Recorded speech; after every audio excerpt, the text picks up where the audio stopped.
This video is brought to you by Surfshark. Stick around to hear more about the special offer they're providing to the entire upper echelon community. What does it mean to be rich? Different people have different definitions, but when you're talking about a paper net worth exceeding the GDP of sovereign nations, the concept of money starts rapidly changing. Average people, day by day, are worried about affording things that they care about with actual physical cash.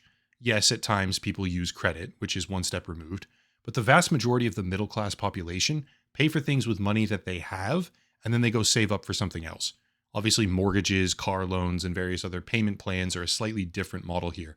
But the point is that everyday people are typically buying goods and services based on what they can realistically pay or what they already have. Debt spirals are very real. People are often forced to buy things that they can't fully afford because they're essential items. But the general economic consensus is that when you go to the electronics store, for example, you buy the game system that you can afford, and the vendor actually gets the payment. Well, as you rise through the ranks of wealth and corporate power, that generally straightforward monetary relationship begins changing. If you already have assets, you can take out loans against those assets. You can leverage what is there to begin with in order to amplify what you can acquire afterwards.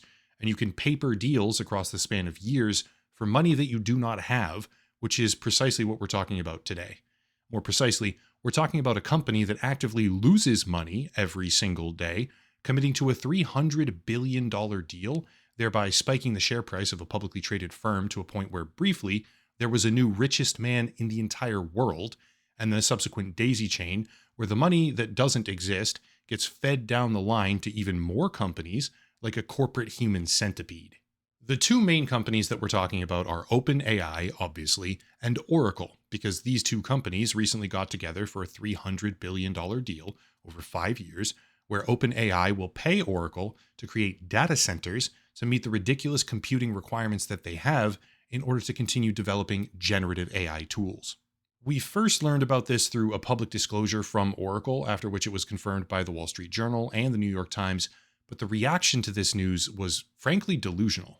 At its peak, as a direct result of this new deal, Oracle's share price rose by over 40%, raising the market capitalization to a near trillion, with a T, trillion dollars, which also happened to temporarily dethrone Elon Musk as the richest man on the planet, handing the title to Oracle founder Larry Ellison, whose paper net worth increased by over $100 billion. I'll come back to Elon Musk later. That's like the icing on the cake.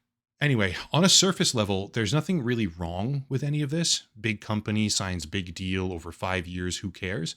But what if I said that OpenAI cannot and likely will never be able to afford this deal?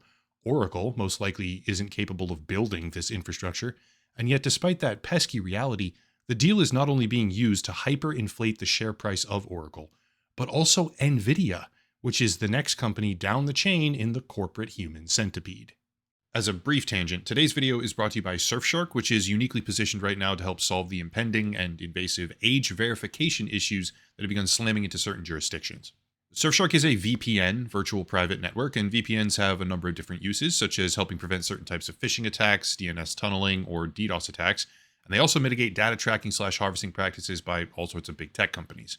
If you care more about entertainment, Surfshark unlocks additional content on streaming websites, lots of them, by changing your geographic region, opening up additional options in your video library. Surfshark also gets around regional censorship, websites being blocked in your region by the government, if you know what I mean. Happens more and more lately. And it helps protect your IP address with encryption, modification, etc.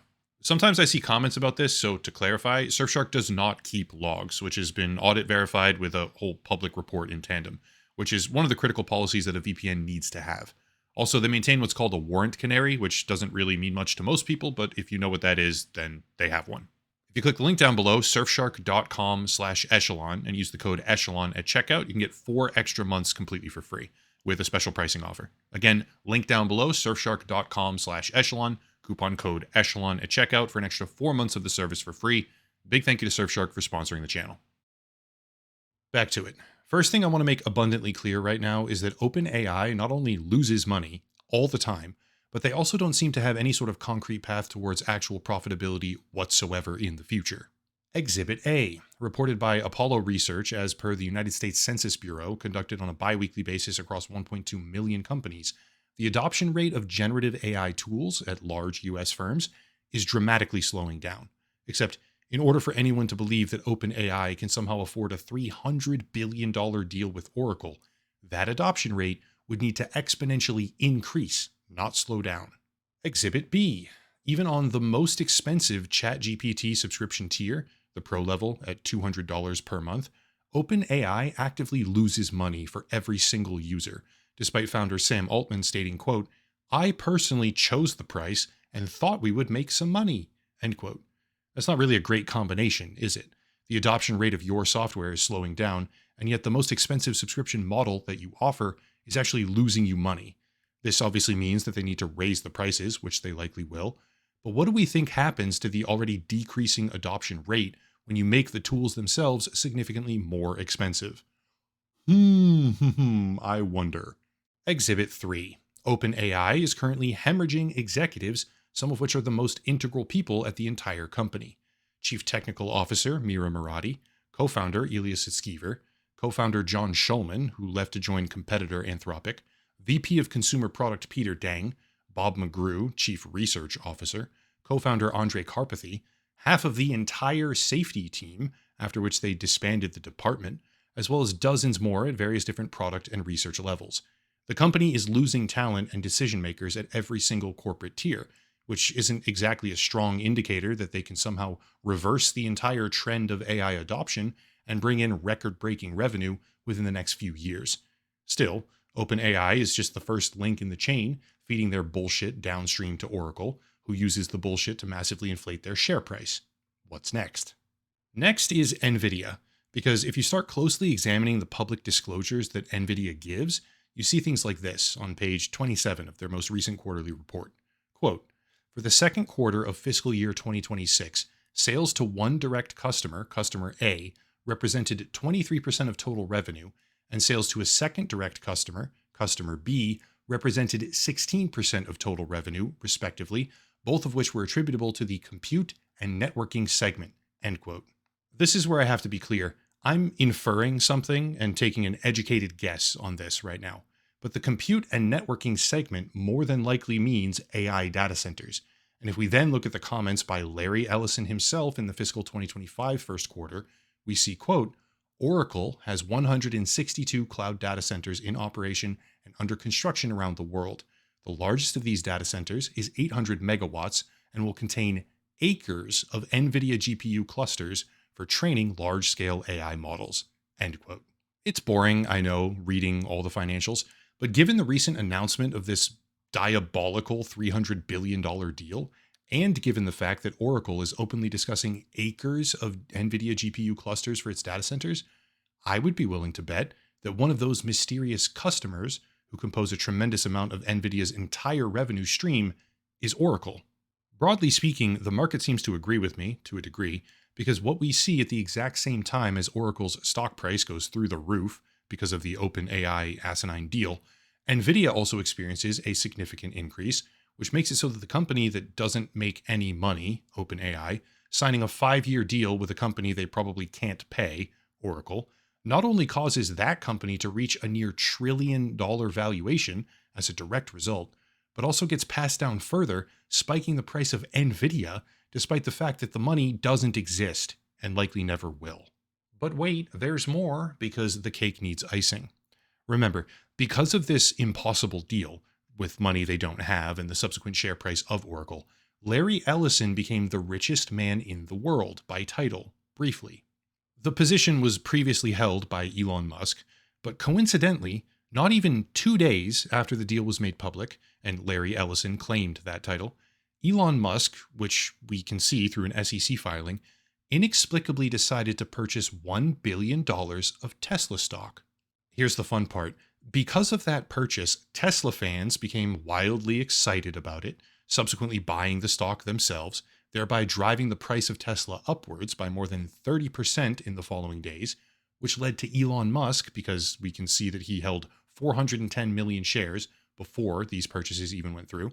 It led to Elon Musk increasing his paper net worth by almost $30 billion because he spent $1 billion on buying stock in a company that he already controls. And the real keystone here, 1 week before this happened, the Tesla board was proposing a compensation plan for him of $1 trillion. Let's connect the dots, okay? Right after the board of your company proposes to pay you $1 trillion in compensation, a rival company that doesn't make any money, by the way, they actively lose money every day, signs a deal with Oracle, which makes the share price go ballistic, and someone else is now the richest man in the world as a title, because of fake money that doesn't exist. 2 days after that happens, you decide to spend $1 billion buying shares of the company that wants to pay you $1 trillion, which makes your net worth, because you already owned 410 million shares, spike by $30 billion, reclaiming the spot of world's richest man. What this looks like, in my opinion, is two billionaires using infinite money glitches to artificially inflate the paper net worth of their own assets in a way that fundamentally cannot be sustained. Oracle is not a $1 trillion company, period. And it doesn't matter what they say on paper for a 5-year deal, it matters what they can actually pay.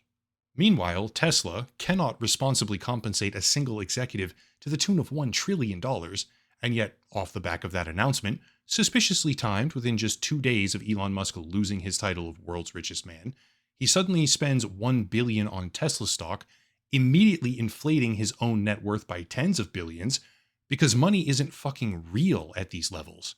It's not an actual thing anymore. Money, that is.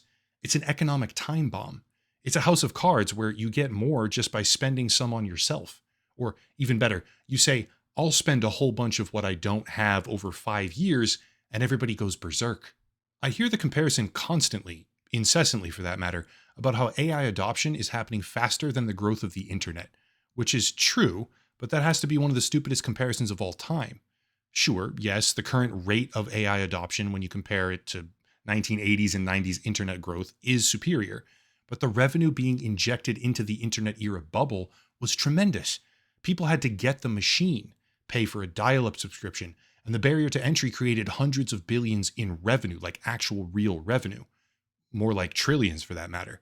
The subsequent infrastructure went on to create an entire prosperous ecosystem for decades to come, and the whole thing was still a massive bubble. Meanwhile, generative AI adoption is possible for anyone with a smartphone or a laptop, which is basically everyone. Half the tools and the low-grade models are accessible for free, so a lion's share of those that use it don't even pay for it, and even the ones that do pay for it cost the companies money. Yet, even as they lose all of their money consistently, they commit to buying things they can't afford, and the tech market loses their mind, pumping stocks by hundreds of billions of dollars based on nothing but air. I make no pretense about AI skepticism and relative danger for the technology and how it's used or implemented throughout society, but this kind of thing makes me tremendously hopeful in a really dystopian kind of way, because the AI industry, as well as the wider stock market that we see with companies like Tesla, Nvidia, and Oracle, the entire thing is a bubble of epic proportions that will, at some point, violently burst, bankrupting a whole lot of people and shattering the greedy illusions, once again, as is the perpetual cycle it seems, shattering the greedy illusions of the Silicon Valley tech world. AI as a corporate industry is the largest bubble of my lifetime. It's an economic time bomb using infinite money glitches, and when the music finally stops, which it will, a lot of people won't have chairs. That's it. If you want to support the channel, check out the links down below. The video sponsor, Surfshark, of course, locals and Patreon, channel memberships, and more. But I'll cut it there and stop rambling. As always, thank you all for watching, question everything, and have a nice night.